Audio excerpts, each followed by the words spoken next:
Is that music? Is it art?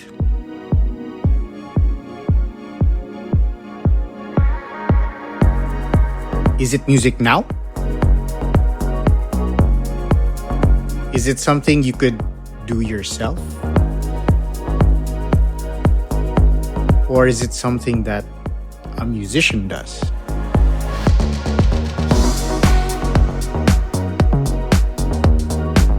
At what point do you consider something art?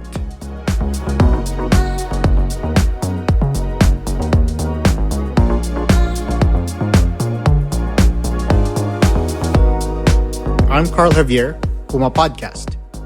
And in this op-ed, I'm gonna think out loud about TV and movies, music, art, how it's produced, and ask questions about where it all fits in our society and our day-to-day lives.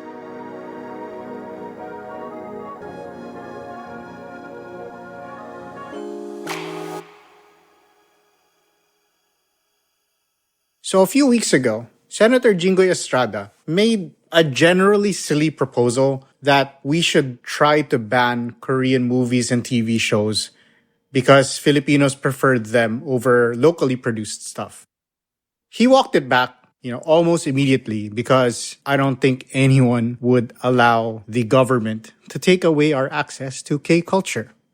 But if we think beyond the silly proposal and get into Senator Estrada's sentiments, however misguided the thinking is, I think the bottom line is the question of how do we get more Filipinos to engage with art created by Filipinos. I myself am an author, sort of, sometimes, but there are many times when, someone has talked to me and they have said that they're surprised na may mga buhay pa pala na Filipino author. It's sort of the way that we don't really understand our own art, even though people do read books and they go to bookstores and everything else. One response to all of this was, mas galingan natin, but I don't agree with that. In fact, I believe that our talent and our craft belongs on a global stage. Magaling tayo. We create so much good art. So, ano ba ang kulang?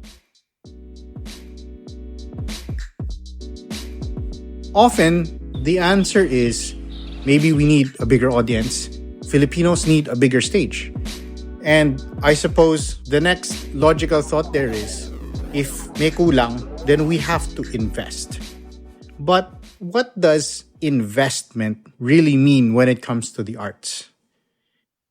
And because we say investment, inevitably, we imply that there is a thing called return on investment. And this is a problem for artists and creatives because we resist quantifying the cost of creative labor. It's hard to put a price tag that actually reflects the value of the art that we create.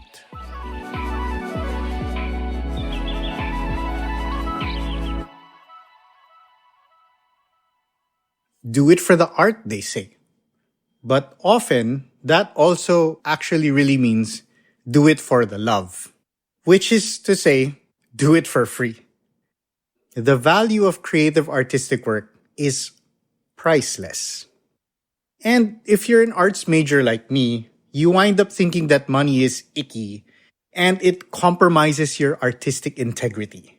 But you can't eat your art. Kailangan natin mabuhay as we pursue our artistic endeavors. That's why so many writers, musicians, fine artists, etc., have day jobs.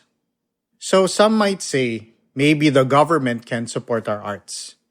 But how? By what mechanisms could we even do that? To what standards of equity and inclusion? Sure, we have some systems in place, but more often than not, it's older, already established artists who get more funding. It's the young, struggling, unproven artists who need more funding and more boosts. For artists, what is the investment? Passion, which is easy. You don't even have to be a good artist to be passionate. And for some of us, years of school, training in the craft. Some people may not necessarily go to school for it, but they will put the time in to develop their craft. Then there's the life, lived experience, these things that we go through so that we have something to draw from. It's not like we pull art out of thin air. We live our lives and we build from there. And then the thing that I suppose is seen the most is the actual time and resources needed in the production of the artwork. So it's the time that someone sits and writes, but also all of the research and the thinking behind that. For a fine artist, it's the time that they are painting or sculpting, etc., etc. And this actual time, the resources, all of the preparatory work that has gone into it, again, it's hard to quantify. It's even harder to reward. But if you think about sitting down a lawyer and asking them for legal advice, you pay them because you understand the value in the time they spent thinking about your case. On top of that, you're also paying them that specific rate because they went to law school and they passed the bar. There are certain things that are valuable that this person holds. But artists and their artwork, we don't ascribe the same kind of value. How many times have you heard, pagawa naman ng logo? Or, pwedeng tugtog kayo for exposure? Or, pasulat naman ito, madali lang naman magsulat. Or the best thing, when you go to an art gallery and someone will point at a painting and say, kaya naman yan gawin ng anak ko na grade 1. Alright, so I could go on and on about how we need to value art. But just assuming that we've progressed from that point and we all accept that, sure, let's fund the arts. Gawa tayo ng world class. Let's make the investments that are necessary to make these movies and TV shows that will be amazing, that people will stream all over the world. How much would it actually cost us? And it's easy to now look at the other countries and look at how much they are spending for their global audience targeted productions.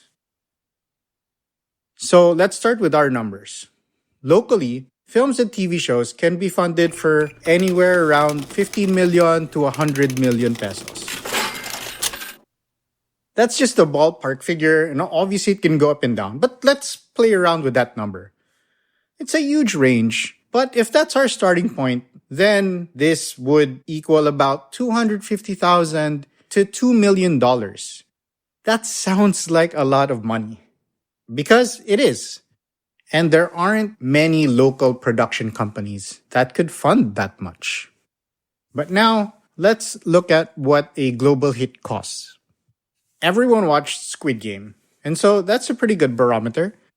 Netflix spent $21 million to make Squid Game. Another thing to aspire to is the huge global Tollywood hit RRR, which is a musical superhero action movie. That film cost $72 million. That's over 4 billion pesos. And I'm not saying that this is the kind of money that we need to spend, but it's good for us to know how much it costs to create a global hit. Now let's go smaller scale, maybe closer to the beats that we've been listening to that have been made by our PumaPodcast musicians. Let's think about how much recording music costs. So, if you're a band and you want to record one song or a few songs for an EP, maybe you'll spend around 10,000 pesos. And that doesn't sound too bad. Especially people always say that it's much easier now to get your music out there and get people to listen to you and to be known as a musician. But let me give you the number that it would take for an artist to have a return on investment if they relied solely on Spotify downloads. So keep in mind that if you're Taylor Swift, you can negotiate for better rates. But if you're not her or big artists like her, then you're likely going to get a rate of 0.0033 US cents per stream. This means that if you're that Filipino band that spent 10,000 pesos to record your song. For you to break even, you would need to get over 60,000 plays. And this is why a lot of musicians rely on gigs, and why some musicians feel bad if you ask them to play for exposure or offer them $500 or something. It's not enough for them to sustain their art, to have a living.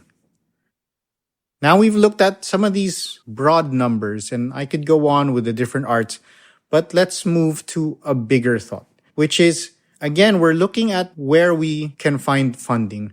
Who should be investing in Filipino art?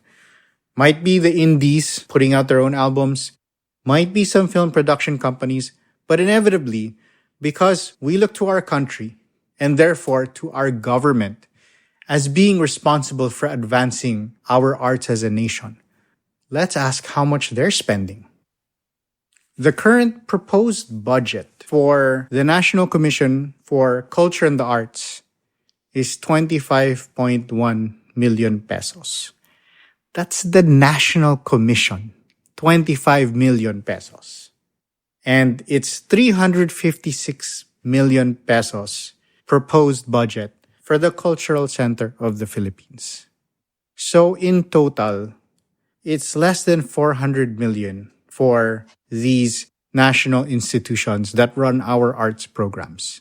Sure, maybe 400 million sounds big, but given the numbers that I threw out for film and TV production, that's really not much, especially when you consider that this is the total budget for all art support from these institutions for the year.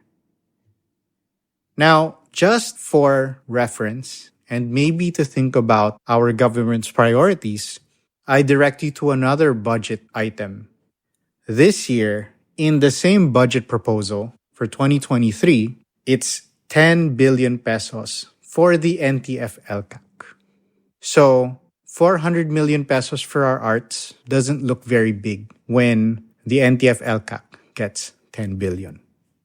It's at this point that maybe we can turn this on ourselves. Ako rin, kasali ako dito. We keep saying dapat may mag-invest sa art.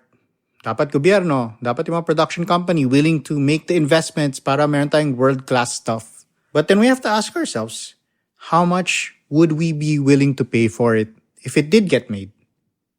Kapag may pelikula ba na local, tatangkilikin ko ba?